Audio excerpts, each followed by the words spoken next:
Hello friends, computer institute में आपका स्वागत है।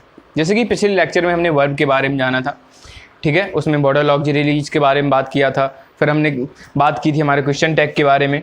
अब जो हम बात करने वाले हैं एडवर्ब के बारे में बात करने वाले हैं, ठीक है। एडवर्ब काफ़ी इंपॉर्टेंट टॉपिक हो जाता है अगर हम एसएससी और सीजीएल की बात करें तो इससे काफ़ी क्वेश्चन पूछ लिए जाते हैं। सो आज हम एडवर्ब ऑफ टाइप के बारे में जानेंगे कि एडवर्ब के टाइप कितने होते हैं, ठीक है। उनका सेंटेंसेस में यूज कैसे किया जाता है तो उसके बारे में जानेंगे। चलिए स्टार्ट करते हैं। जो एडवर्ब होता क्या है उसके बारे में डिस्कस करते हैं, इसकी डेफिनेशन क्या है। सो एडवर्ब की जो डेफिनेशन होती है, इसका कहने का मतलब होता है कि एडवर्ब किसको क्वालिफाई करता है। एडवर्ब क्वालिफाई करता है केवल वर्ब को, ठीक है। हम ऐसा समझ लेते हैं कि एडवर्ब क्वालिफाई किसको करता है, केवल वर्ब को क्वालिफाई करता है, बट ऐसा नहीं है। हमारा क्या है कि अगर हम नाउन, प्रोनाउन और इंटरजेक्शन को छोड़ दें, किसको, नाउन, प्रोनाउन और इंटरजेक्शन को छोड़ देते हैं, तो जो हमारा बाकी जो पार्ट ऑफ स्पीच बचता है उसको सभी को क्वालिफाई करता है एडवर्ब, ठीक है।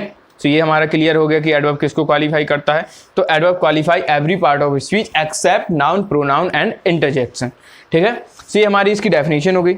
अब बात करते हैं कि एडवर्ब होते कितने टाइप के हैं।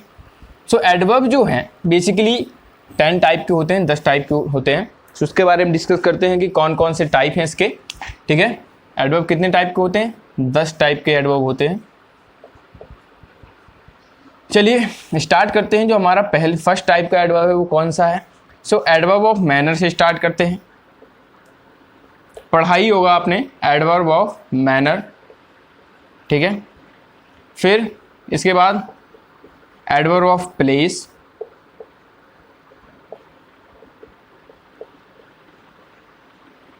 Adverb of time,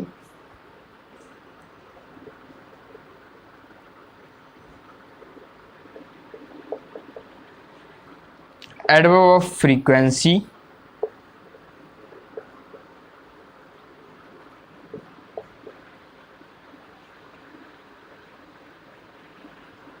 adverb of degree,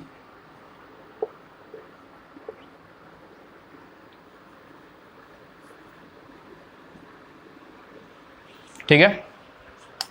कौन से हमने पढ़े, हमने adverb of manner, adverb of place, adverb of time, adverb of frequency और एडवर्ब ऑफ डिग्री। अब इसको हम जानते हैं कि एडवर्ब ऑफ मैनर क्या होता है, एडवर्ब ऑफ प्लेस क्या होता है, एडवर्ब ऑफ टाइम क्या होता है, एडवर्ब ऑफ फ्रीक्वेंसी और डिग्री।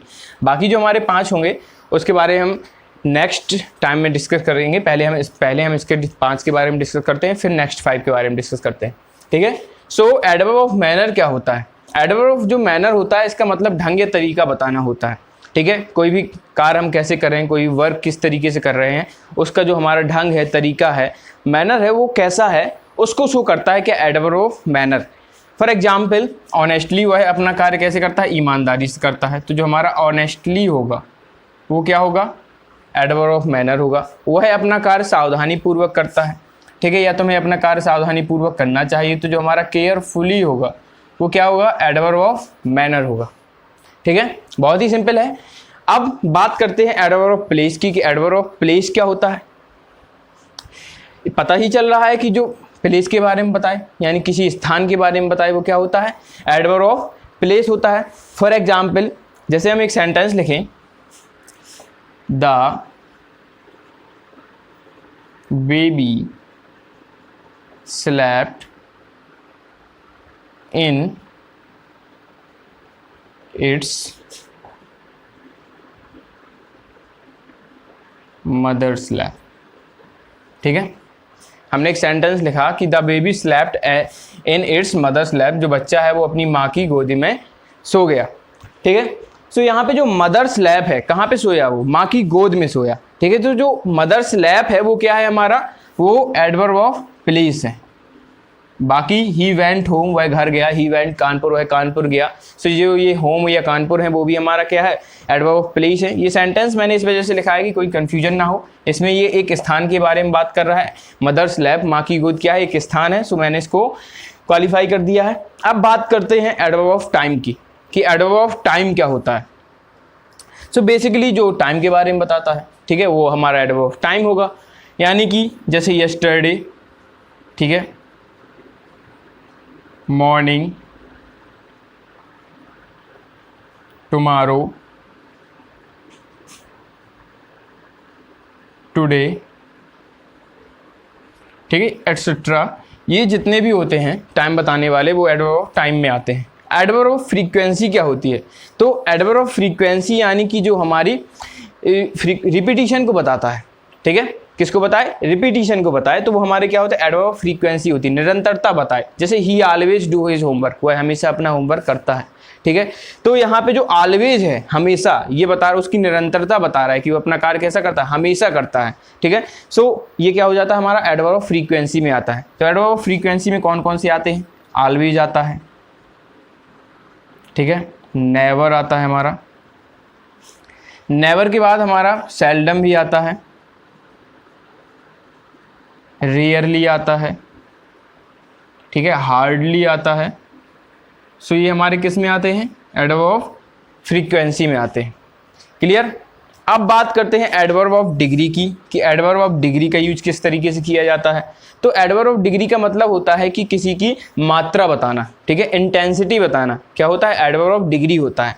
तो एडवर्ब ऑफ डिग्री कैसे? जैसे कि वह ब्यूटीफुल, वह बहुत सी ब्यूटीफुल, सेंटेंस लिख दें हम, सी इज ब्यूटीफुल, वह सुंदर है, ठीक है। तो ब्यूटीफुल क्या है? उसकी एडजेक्टिव विशेषता है, ये तो हमारा एडजेक्टिव हो गया।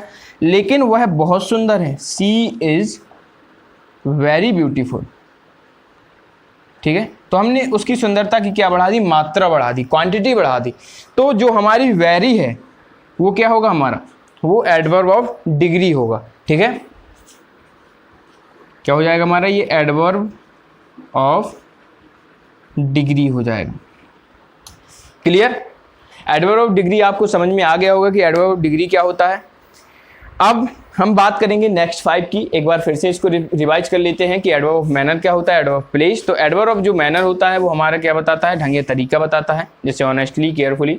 एडवर्ब ऑफ प्लेस क्या होता है? एडवर्ब ऑफ प्लेस किसी का स्थान बताता है, ठीक है। एडवर्ब ऑफ टाइम, टाइम के बारे में बताता है, like yesterday, morning, tomorrow, today, ये हमारे क्या हो जाते हैं? ये एडवर्ब ऑफ टाइम हो जाते हैं। एडवर्ब ऑफ फ्रीक्वेंसी क्या बताता है? तो ये किसी की निरंतरता, रिपीटिशन बताता है, जैसे always, never, seldom, rarely, hardly, ये हमारे किस में आते हैं? ये एडवर्ब ऑफ फ्रीक्वेंसी में आते हैं। एडवर्ब ऑफ डिग्री आपको मैंने अभी बताया ही है। क्लियर? अब बात करते हैं नेक्स्ट 5 के बारे में। नेक्स्ट 5 और कौन कौन से हैं, इन सभी के बारे में आप पहले से ही जानते थे, ठीक है। सो कोई इश्यू नहीं है। अब बात करते हैं नेक्स्ट 5 की।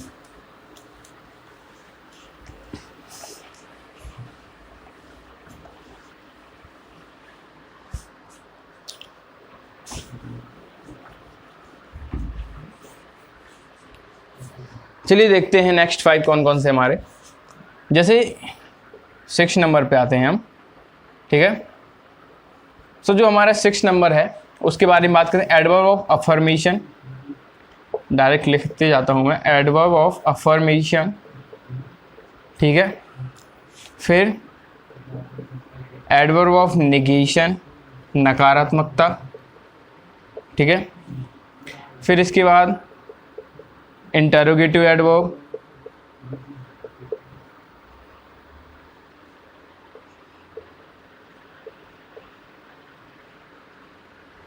फिर एडवर्ब ऑफ कॉज,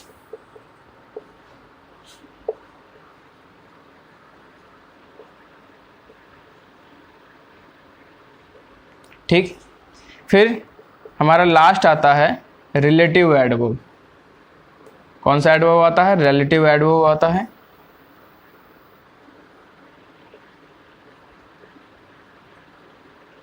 ठीक है। सो अब हम इनके बारे में बात करने वाले हैं कि एडवर्ब ऑफ अफर्मेशन क्या होता है, एडवर्ब ऑफ नेगेशन क्या होता है।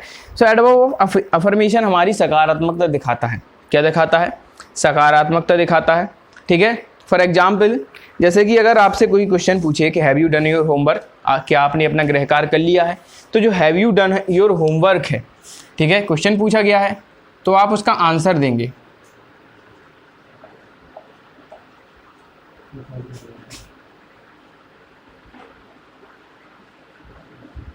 Have you done your homework, क्या तुमने अपना गृह कार्य कर लिया है, होमवर्क कर लिया है। सो आप या तो उसका उत्तर देंगे यस में, या फिर उसका उत्तर देंगे हम नो में, ठीक है। हमारे पास दो आंसर होंगे, या तो हम यस में आंसर देंगे या फिर नो में आंसर देंगे। यस सर बोलेंगे या फिर नो सर बोलेंगे, ठीक है।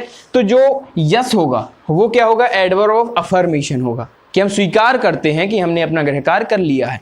बट अगर हम उसको नकारते हैं कि हमने अपने गृह कार्य नहीं किया है, तो वो किस में आता है? एडवर्ब ऑफ नेगेशन में आता है। सो ये बेसिकली दो काफ़ी सिंपल होते हैं, एडवर्ब ऑफ अफर्मेशन और नेगेशन। ये 3 वर्ड होते हैं एडवर्ब ऑफ अफर्मेशन के, श्योरली और सर्टेनली। ये काफ़ी पूछे जाते हैं एग्जाम में, ठीक है। तो इनको याद रखिए। सर्टेनली का मतलब होता है निश्चित रूप से, और श्योरली का मतलब भी होता है निश्चित रूप से।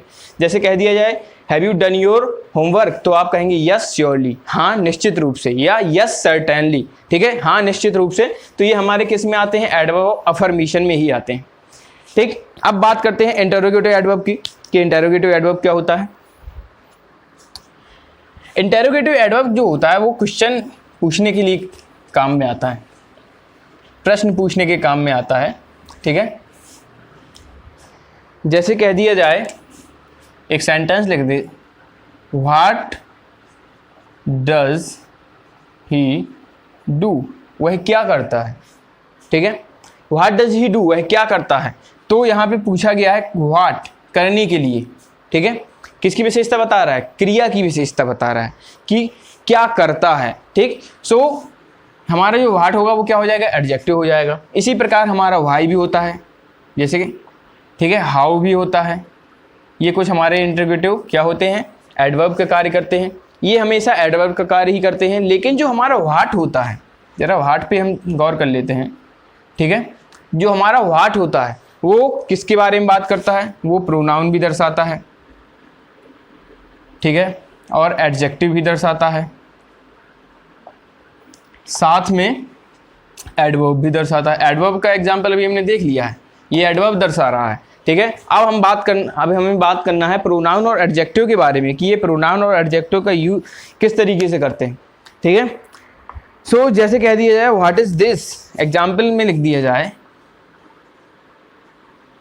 व्हाट इज दिस, यह क्या है, ठीक। तो हम किसी वस्तु का नाम नहीं जानते हैं, उसका हमें नाउन नहीं पता है कि इसका नाउन क्या होता है। जैसे कि ये एक कोई, ठीक है, चीज़ है जिसका हम नाम नहीं जानते हैं, तो हम इसको एक नाम देंगे बेसिकली पूछने के लिए कि व्हाट इज़ दिस, यह क्या है, ठीक। तो हमने इसको एक प्रोनाउन दे दिया, ठीक है, व्हाट दे दिया। तो हमारा ये यहाँ पे किसका कार्य कर रहा है? प्रोनाउन का कार्य कर रहा है। किसका कार्य कर रहा है? प्रोनाउन का कार्य कर रहा है। क्लियर। अब हमारा ये एडजेक्टिव के तौर पर कैसे हो जाएगा?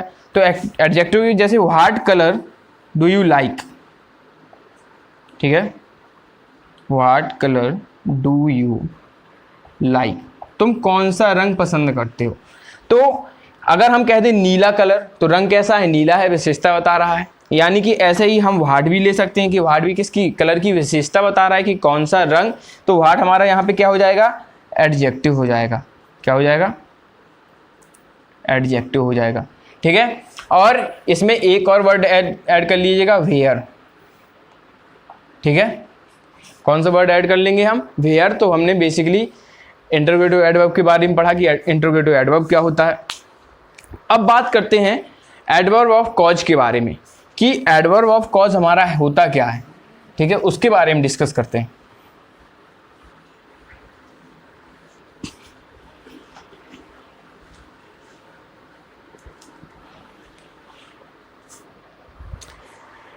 एडवर्ब ऑफ कॉज का मतलब होता है कारण बताने वाला, ठीक है। सीधे से जो भी कारण दर्शाए। जैसे इसके लिए 2 बहुत ही यूज होते हैं, हैंस और देयरफॉर। कौन सा? हैंस और देयरफॉर, ठीक है। ये हमारे एडवर्ब होते हैं, जब किसी भी सेंटेंस में यूज किए जाते हैं तो ये क्या होते हैं? एडवर्ब होते हैं। इन दोनों का अर्थ होता है इस प्रकार या इसलिए, ठीक है। तो ये क्या होते हैं? एडवर्ब ऑफ कॉज होते हैं। जैसे आपसे कोई क्वेश्चन पूछा जाए कि why did you do so, ठीक है, कि तुमने ऐसा क्यों किया, why did you do so, एक क्वेश्चन पूछा गया, why did you beat him, तुमने उसे क्यों पीटा, ठीक है। Why did you beat him, एक सेंटेंस लिख दिया गया। फिर आपने कहा कि मेरा उससे झगड़ा हो गया था, hence I beat him, therefore I beat him, इसलिए मैंने उसे पीटा, ठीक है। तो जो यहाँ पे देयरफॉर होगा वो क्या बता रहा है? आपका कारण बताने के लिए यूज कर रहा है। तो देयरफॉर हमारा किसको बताता है? एडवर्ब ऑफ कॉज को बताता है, ठीक। अब रिलेटिव एडवर्ब के बारे में बात कर लेते हैं कि रिलेटिव एडवर्ब कैसे वर्क करता है। ठीक है, रिलेटिव एडवर्ब क्या करता है कि किसी भी चीज़ का रिलेशन के बारे में बताता है। जैसे कि एक सेंटेंस लिख दिया जाए, आई डू नॉट नो, मैं नहीं जानता। ठीक है, अब दो सेंटेंस लिख रहा हूं मैं कंबाइन करने के लिए।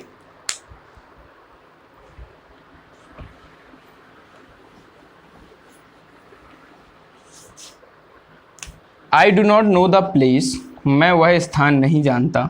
ठीक, वेयर डज ही लिव, जहाँ वह रहता है या वह कहाँ रहता है। ठीक, तो इस तरीके से हमने दो सेंटेंस लिख लिया। अब इसको हम कंबाइन करेंगे, तो अगर हम कंबाइन करेंगे तो क्या हो जाएगा हमारा, ये हो जाएगा I do not know where he lives, मैं नहीं जानता कि वह कहाँ रहता है। ठीक है, इस तरीके से हमारा ये क्या हो जाएगा, एक सेंटेंस कंप्लीट सेंटेंस हो जाएगा। तो जो हमारा ये वेयर है वो रिलेशन कर रहा है, दो सेंटेंस को क्या कर रहा है, जोड़ रहा है। तो यहाँ पे वेयर किसका कार्य कर रहा है, रिलेटिव एडवर्ब का कार्य कर रहा है। ठीक है, और विशेषता भी किसकी बता रहा है, रहने की विशेषता, कहाँ रह रहा है, तो क्रिया की विशेषता बता रहा है, यानी कि ऑब्वियसली ये क्या है, हमारा एडवर्ब है। ठीक है, सो ये रिलेटिव एडवर्ब की तरीके से भी कार्य करते हैं। यहाँ पे हमारा ये एडवर्ब के टाइप खत्म होते हैं। एडवर्ब की जो कुछ रूल्स हैं उसके बारे में हम डिस्कस करेंगे कल। ठीक है, कुछ इंपॉर्टेंट रूल्स हैं उसके बारे में हम कल डिस्कस करेंगे। अगर इस वीडियो से रिलेटेड आपको कोई भी डाउट होता है तो आप कमेंट बॉक्स में कमेंट कर सकते हैं। और अगर आपको ये वीडियो पसंद आई है तो लाइक करें, कमेंट करें, शेयर करें और चैनल को सब्सक्राइब करना ना भूलें। धन्यवाद।